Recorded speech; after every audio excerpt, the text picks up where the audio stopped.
bubuo ka ng all-star team mo, wala yung makakampi mo Tapos, understood na pinaka-prime nila. Super prime nila. All time.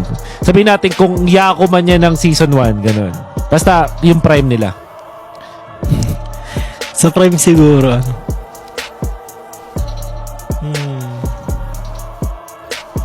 Sa jungle kasi Carl Tizzy. Carl, okay. Siya talaga. Mapa-assassin o tank jungle. Nadagdag niya yung utility niyan, dapat Na-master na rin niya yung pagbibigay ng space. Oo. Tapos sa roaming ko si Venus. Okay.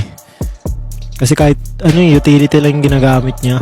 Sobrang effective Kahit sobrang gagaling mag-tank ng nakakalaban niya. Oo. Nananalo pa rin siya. Ayan.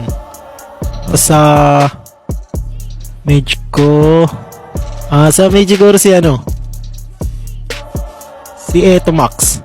Prime Eto Max, okay. Yan. Lalo na yung mga long range na mage na buwisit kalaban niya. Solid. Tapos sa XP si Edward. XP Edward, okay. Sobrang consistent ang laro. Oo. And by the way, pwede ka pumili ng international kung gusto mo lang. Walang makita sa international kasi. Sorry Sa gold lane kasi Kelra. Oh, interesting. Okay. So, Kelra Etomac, Venus, Edward, ayun. Carl. Ayos, may combo ka na.